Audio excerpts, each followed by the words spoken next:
తాకట్లో ఉన్న మీ బంగారాన్ని విడిపించి ఆ రోజు ఆన్లైన్ రేటుకి కొంటాం. Sharma gold company. నమస్తే, వెల్కమ్ టు సుమన్ టీవీ.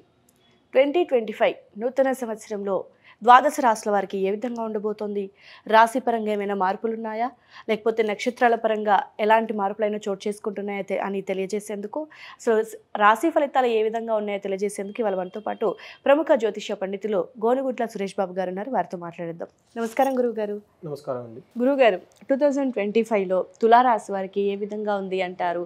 అంటే వారికి నక్షత్ర పరంగా కానివ్వండి, లేదంటే గ్రహాల మార్పు చాలా జరిగాయి. ఈ ఏడాది అయితే 4 గ్రహాల మార్పు జరుగుతున్నాయి అంటున్నారు. కాబట్టి సో తులారాశి వారికి ఏ విధంగా ఉండబోతుంది అంటారు? విద్యాపరంగా కానివ్వండి, అభివృద్ధి, లేదంటే మిగతా సమస్యలు కానివ్వండి, ఏ విధంగా ఉంటాయి అసలు ఓవరాల్గా? యాక్చువల్గా రాశి ఫలాలు తెలుసుకోవటం శుభ సూచకం అండి. మన ఇద్దరం మాట్లాడుకుంటుంటే నేచర్ కూడా ఉంటుందండి. ఓకే, అదండి. ఎందుకంటే సూక్ష్మ రూపంలో ఉన్న ప్రతి జీవికి కూడా గ్రహాల యొక్క ఇంపాక్ట్ ఉంటుందండి. సాక్షాత్తు శివుడికి కూడా గ్రహాల యొక్క బాధ ఉంటుందండి. అందుకనే శివుడు ఉండటం వల్లనే శివుడు వెళ్ళిపోయేసి చెట్టు త్వరలో దాక్కున్నా అని చెప్పేసి మనకు పాపులర్గా చాలామంది చెప్పుకుంటూ ఉంటారు అనమాట. అందుకని చెప్పేసి గ్రహాల బాధ దేవతల దగ్గర నుంచి సూక్ష్మ అన్ని జీవులకి, చెట్లకి, పుట్లకి అందరికీ ఉంటుంది. ఇప్పుడు మన ఇద్దరం రాశి ఫలాలు చెప్పుకోండి అంటే మీరు ధన్యులు, నేను ధన్యుని, వినేవాళ్ళు కూడా ధన్యులు, చూసేవాళ్ళు కూడా ధన్యులండి. ప్రకృతి కూడా ఉంటుందండి. అంత గొప్ప మహత్వం ఉంది. అందుకని మన పూర్వకాలంలో రాశి ఫలాల్ని బహిరంగంగా చెప్పేవాళ్ళు, గుళ్ళల్లో చెప్పేవాళ్ళు. అందరికీ అవైలబిలిటీ ఉండడానికి ఈ శాస్త్రాన్ని ప్రతి ఒక్కరికి ప్రతి ప్లేస్లోనూ తీసుకొచ్చి పెట్టారండి దీన్ని. అయితే మీరు అడిగినట్టు విధంగా 2025లో ఉన్న విశిష్టత ఏంటంటే 4 గ్రహాలు చేంజ్ అవుతున్నాయండి. సో మనకి శని 2.5 సంవత్సరానికి, రాహుకేతులు సంవత్సరానికి, తర్వాత గురువు వచ్చేటప్పటికి సంవత్సరానికి మారుతూ ఉంటారు. ఈసారి 2025కి 4 గ్రహాలు మారిపోతున్నాయి అండి. అందుకని ప్రతి ఒక్కళ్ళ లైఫ్లో చాలా డ్రామాటిక్ చేంజెస్ అయితే, చాలా డైనమిక్గా లాట్ ఆఫ్ చేంజెస్ అయితే అందులో ఉంటాయండి, మనం గమనించాలి. అయితే మీరు అడిగిన విధంగా శని 2.5 సంవత్సరాలకు మారటంతో అయితే ఈసారి మార్చిలో మారటం వల్ల చాలా రాసులకి శని పీడల నుంచి విముక్తి రాబోతూ ఉన్నాయండి. అదేవిధంగా కొన్ని రాసులకి శని బాధలు కూడా పట్టుకోబోతూ ఉన్నాయండి. అది మనం అప్రాపరేట్గా ప్రతి రాశిలో దాన్ని కూడా మెన్షన్ చేస్తూ ముందుకెళ్దామండి.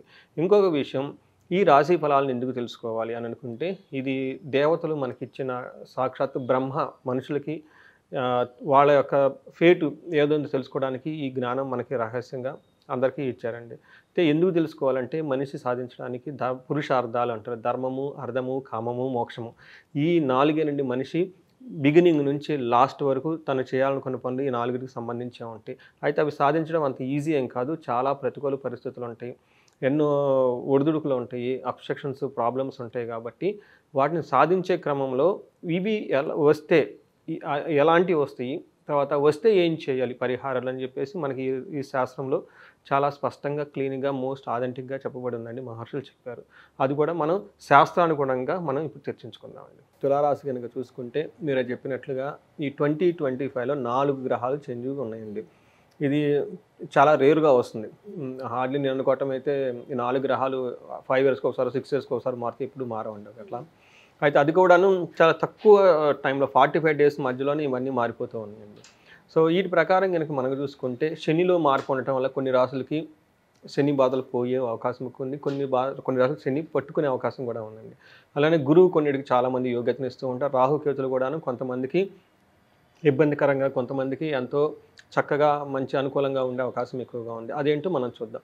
ఫస్ట్ తులారాశి కనుక మనం చూసుకుంటే, ఈ రాశిలో పుట్టిన నక్షత్రాలు చిత్త 1, 2, 3, 4 పాదాలు, తర్వాత స్వాతి 1, 2, 3, 4 పాదాలు, విశాఖ 1, 2, 3 పాదాలు అంతా మనకి తులారాశిలో వస్తారని చెప్పుకోవాలి. అయితే ఈ రాశిలో పేరు బలంగా కనుక చూసుకుంటే మనకి రా, రీ, రు, రే, రో, తా, తీ, తూ, తే, టోటల్గా 6 అన్న అక్షరము, టీ అన్న అక్షరం కూడాను మనకి తులారాశితో స్టార్ట్ అయిన పేర్లు తులారాశి కింద వస్తారని మనం చెప్పుకోవాలి.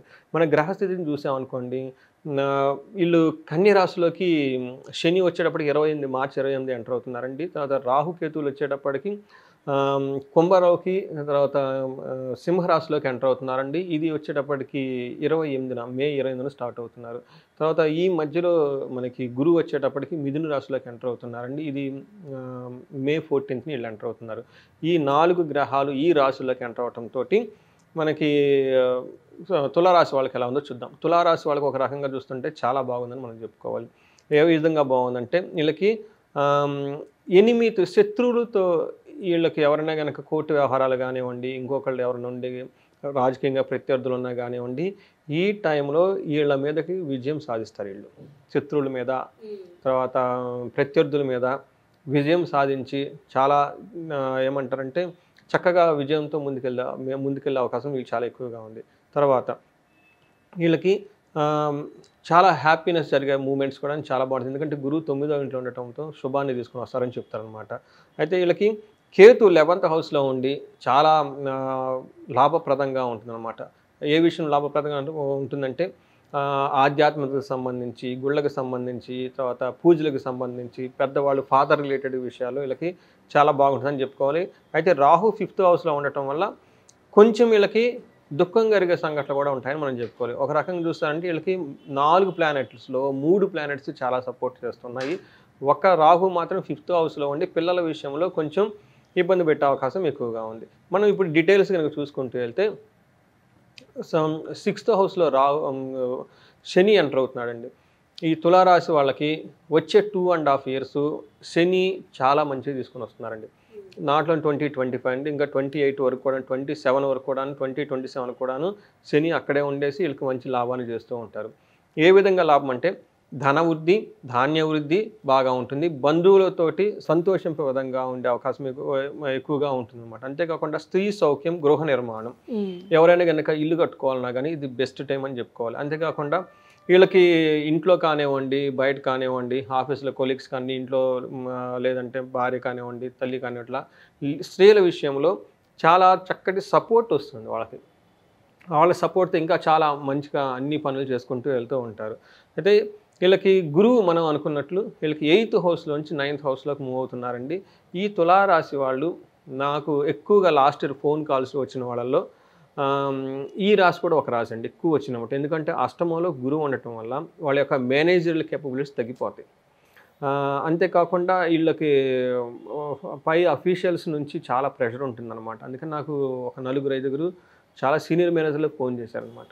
సో ఎలా ఉంటుందంటే చోరాగ్ని ఉపబ్రీతిచ్చా అంటే వాళ్ళకి దొంగల వల్ల భయం కానివ్వండి, లేదంటే అగ్ని ప్రమాదాలు కానీ, తర్వాత వాళ్ళ పైన అఫీషియల్స్ ఉంటారు కదండి, వీళ్ళ ద్వారా ఒత్తిడి ఎక్కువగా ఉంటుంది ఫస్ట్ 6 monthsలో. గాత్ర గాంభీర్య నాశనం అంటే శరీరానికి అంటే ఎక్కువగా డెకరేట్ చేసుకోకుండా ఏదో అలా క్యాజువల్గా వెళ్ళిపోతూ ఉంటారనమాట.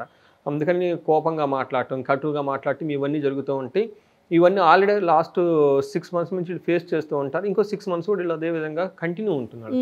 అయితే వీళ్ళకి గేమ్ చేంజింగ్ ఎప్పటి నుంచి స్టార్ట్ అవుతుందంటే May 14th నుంచి గురువు వీళ్ళకి 9th హౌస్లో వెళ్తున్నారండి. గురువు 9th హౌస్లో వెళ్ళటంతో దీన్ని యాక్చువల్గా భాగ్య యోగం కూడా అని అంటారు అనమాట. 9th హౌస్లో ఎవరికైనా జాతకంలో గురువు ఉంటే వాళ్ళకి భాగ్య యోగం కూడా అంటారు అనమాట. వాళ్ళకి భాగ్య యోగం అంటే ఏముంటుందంటే ధనలాభం ఉంటుంది. తన పెద్దవాళ్ళు పెట్టిన పెద్దల మాట వింటూ వాళ్ళ సూచించిన జాడలో వెళ్తూ వాళ్ళ ఇంటికి సంబంధించిన ఆచారాల వ్యవహారాన్ని ఫాలో అవుతూ చాలా చక్కగా భక్తిగా ఉంటారనమాట. అంతేకాకుండా గృహలాభం చూపిస్తుంది. తర్వాత రుచికరమైన మంచి భోజనం తింటారు. సర్వ సౌఖ్యములు సిద్ధించును అన్ని సౌఖ్యాలు సర్వభాగ్యాలు. సో 9th హౌస్లో గురువు ఉండటం భాగ్యం అంటారు. అందుకని సర్వ సౌభాగ్యాలు సిద్ధిస్తాయి అన్నమాట. ఇది ఒక మంచి టైం అని చెప్పుకోవాలి తులారాశి వాళ్ళకి. అయితే రాహు తర్వాత 5th హౌస్ 6th హౌస్లో ఉండటం వల్ల వీళ్ళకి రాహు వచ్చేటప్పుడు 6th హౌస్లో ఉండి ఇది కూడా చాలా మంచి పొజిషన్ అని చెప్పుకోవాలి. ఏ విధంగా బాగుంటుందంటే తర్వాత దైవ భక్తి ఎక్కువగా ఉంటుంది. రిపునాశనం, సదాశుభం, వీళ్ళతో ఎవరన్నా గొడవలు ఎవరైనా పెట్టుకుంటే కానీ వాళ్ళ మీద వీళ్ళదే పై చేసి ఎప్పుడు శుభంగా ఉంటుంది. రాహు వీళ్ళకి 6వ స్థానంలో ఉండటంగా ధైర్యంతో కూడిన బుద్ధి ఉంటుంది. మంచి బోల్డ్గా ఉంటారు. బాడీ లాంగ్వేజ్ మారిపోతుంది. శుభంగా ఉంటారు. శత్రువుల కారణంగా గోలాభము, భూలాభము, ధనలాభం ఇవన్నీ వచ్చేస్తున్నాయి. ఒక రకంగా రాహు వీళ్ళకి చాలా బాగుంది, మంచి చేస్తుంది అనమాట. అంటే టోటల్గా తులారాశి వాళ్ళకే బాగుందండి. ఏ ప్రకారంగా చూసుకొని నాకు తెలిసి 80% తులారాశి వాళ్ళకి చాలా రాకింగ్గా ఉంది ఈ సంవత్సరం. అంటే రాహు గ్రహం ప్రభావం మంచిగా ఉంటుందా చెడుగా ఉంటుందా గురువు? రాహు వచ్చేటప్పటికి ఫస్ట్ 6 months చాలా బాగుంటుంది. తర్వాత వచ్చేటప్పటికి పుత్రుల విషయంలోనూ కొంచెం ఇబ్బంది పడే అవకాశం ఎక్కువగా ఉంది. తర్వాత టయానికి భోజనం చేయకపోవటం, తర్వాత ఇలాంటి చిన్న అయ్యో ఉంటాయి కానీ బట్ ఓవరాల్గా రాహు 5th హౌస్లో బాగుంటుండే. తర్వాత ఆర్థికంగా అంత అనుకూలంగా ఉండదు కానీ బట్ అంత ఇబ్బంది పడే అంత సిచ్యువేషన్స్ ఏమి ఉండదు. ప్రోగ్రెస్ అయితే అనుకూలంగా ఉండదు, అలానే ఇబ్బంది పెట్టే సిచ్యువేషన్ కూడా ఉండదు లాస్ట్ 6 months. కాకపోతే ఫస్ట్ 6 months ఈ gives everything, what ever you wish he will fill. Rahu is the giver of everything. So గురువు వచ్చేటప్పటికి ఫస్ట్ 6 months వీళ్ళు కొంచెం గురువు పెట్టే లాస్ట్ ఇయర్ నుంచి గురువు పెట్టే బాధలు చాలా ఉంటాయండి. అష్టమంలో గురువు చాలా పీడిస్తాడు అనమాట. ఆ బాధల నుంచి విముక్తి వచ్చేస్తుంది. అలానే శని కూడాను బాగుంటుంది. అంటే వాళ్ళకి శని అనుకూలంగా వస్తున్నారు, గురువు అనుకూలంగా ఇస్తున్నారు, ఆల్రెడీ రాహు అనుకూలంగా ఉండటంతో తర్వాత రాహు మారినా కానీ లైట్గా ఇబ్బందులు ఉంటాయి, కానీ పెద్ద ఇబ్బంది అయితే ఏమీ ఉండవని చెప్పేసి మనం చెప్పుకోవాలి. ఓకే గురుగారు, మరి రాశిపరంగా చెప్పారు ఫలితాన్ని, సో నక్షత్రపరంగా ఏ విధంగా ఉంది అనుకోవచ్చు?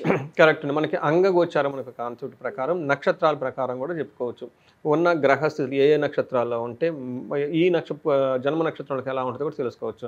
ఫస్ట్ చిత్తా నక్షత్రం వాళ్ళకి మనకు చూసుకుంటే వీళ్ళకి 3 విషయాల్లో సూపర్గా ఉంటుంది. ఏ విషయాలు అంటే హెల్త్ చాలా బాగుంటుంది, ధనం విషయంలో అద్భుతంగా ఉంటుంది, సౌఖ్యంగా సంపదలు వచ్చేస్తాయి. ఒక్క విషయం వీళ్ళకి బాగా బాధ పెట్టేది ఏంటంటే మరణ తుల్య సమస్య అని చెప్పేసి, ఏదో ఒక విషయంలో మనం ఉంటామో పోతామో, మనం చేసిన పనుల వల్ల ఉపయోగం ఉంటుందా లేదా, అసలు మనం బెనిఫిట్టా లేకుంటే అసలు వేస్టా అన్న యాంగిల్లో వాళ్ళ థాట్స్ ఎక్కువగా ఉండి ఇబ్బంది పడే సిచ్యువేషన్స్ చుట్టూ ఉంటాయి. కాబట్టి ఇది గమనించుకోవాలి. స్వాతి నక్షత్రం వాళ్ళకి 3 విషయాలు అద్భుతంగా 4 విషయాలు అద్భుతంగా ఉంటుంది. ఒకటి హెల్త్ విషయంలో సూపర్ అంటారు, ధన విషయంలో సూపర్ అంటారు, సౌఖ్యంగా ఉంటారు. వీళ్ళకి కూడా సంపద అష్టలక్ష్మి కృపా కటాక్షం వీళ్ళ మీద ఉందని మనం చెప్పుకోవాలి. అయితే వీళ్ళకి ఒకే ఒక విషయంలో ప్రాబ్లం ఉంటుంది.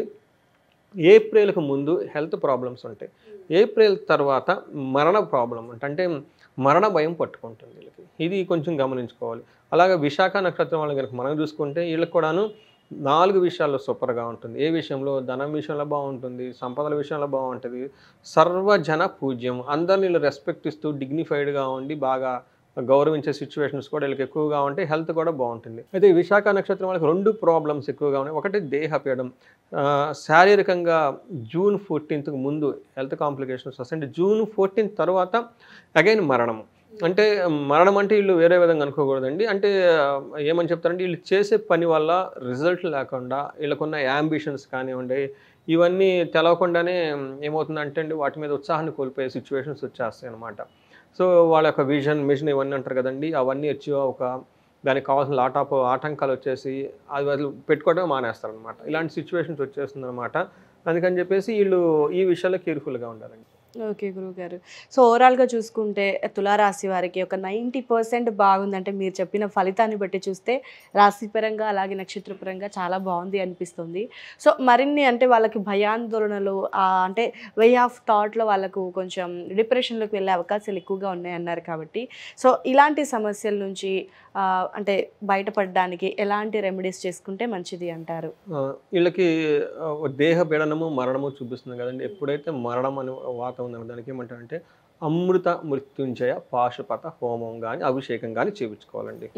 ఇది ఒక 3 hours 4 hours పడుతుంది. ఓకే, మహాన్యాసము తర్వాత రుద్రంతో మంత్రం సంపుటీకరించి చేస్తారండి. ఇది గనక చేయించుకోదలుచుకుంటే ఈ దేహంలో ఉన్న పీడనము మరణ భయం కూడా పోతుంది. అమృత మృత్యుంజయ పాశుపత హోమం కనుక చేయించుకోగలిగితే అట్లీస్ట్ మనకి ఎవరైనా కనుక అంత చేయించుకోలేమండి 3 days మేము బిజీగా ఉంటాం అనుకున్న వాళ్ళు ఏకాదశ రుద్రాభిషేకం ఒక్క పూట 1 hour పడుతుందండి. అదన్నా చేయించుకోగలిగితే చాలా బాగుంటుంది. ఇంతకంటే కూడా లేదండి మేము ఇంకా ఏదన్నా సామూహికంగా ఎక్కడన్నా చేయించుకుంటామంటే శ్రీశైలం భ్రమరాంబాంబిక మాతని కనుక దర్శనం చేసుకొని అక్కడ వీళ్ళకి చండీ హోమం చేస్తారండి. చండీ పారాయణ చేయించుకున్న చండీ హోమం కనుక చేయించుకోగలిగితే ఈ మరణ భయం పోయేసి హెల్త్ చాలా హ్యాపీగా ఉంటుందని మనం చెప్పుకోవాలి. ఇంతేకాకుండా వీళ్ళకి ధనం సంపదలు అన్నీ బాగున్నాయి కాబట్టి హెల్త్ విషయాలు కూడా ఎక్కువగా బాగున్నాయి కాబట్టి అంతవరకు వీళ్ళు కరెక్ట్గా చేసుకోగలిగితే చాలా బాగుంటుంది. ఓకే గురుగారు, చక్కటి ఫలితాన్ని మంచి పరిహారాన్ని తులారాశి వారికి నూతన సంవత్సరంలో భాగంగా తెలియజేశారు గురువుగారు. ధన్యవాదాలు. ధన్యవాదాలండి. సో చూస్తున్నారు కదండి రాశి ఫలితాలు, అదేవిధంగా నక్షత్ర పరంగా ఈ ఏడాది అయితే మనకి 4 గ్రహాల మార్పు అయితే జరుగుతుంది. సో ఈ 4 గ్రహాల మార్పు వల్ల ప్రతి రాశిలో వారికి కూడా ఏదో కొంత అంటే కొంతమందికి బాగుండడం, కొంతమందికి అస్సలు బాగోకపోవడం, సో కొంతమందికి 50-50 ఛాన్సెస్ అనమాట. సో ఇవన్నీ జరుగుతూనే ఉన్నాయి. సో అండ్ ఇదే కాకుండా రాశి పరంగా కానివ్వండి, లేదంటే పర్సనల్గా కూడా జాతక పరంగా కూడా సో చాలామందికి చాలా రకాల సమస్యలు ఉంటూ ఉంటాయి. సో వాటిని నివృత్తి చేసుకోవాలి, గురువు గారితో మాట్లాడాలి అని అనుకునేవారు కింద స్క్రోల్ అవుతున్న నెంబర్కి కాల్ చేస్తే ఖచ్చితంగా గురువు గారిని సంప్రదించవచ్చు. మీ సమస్యలకి పరిష్కార మార్గాన్ని అయితే ఆయన చూపిస్తారు.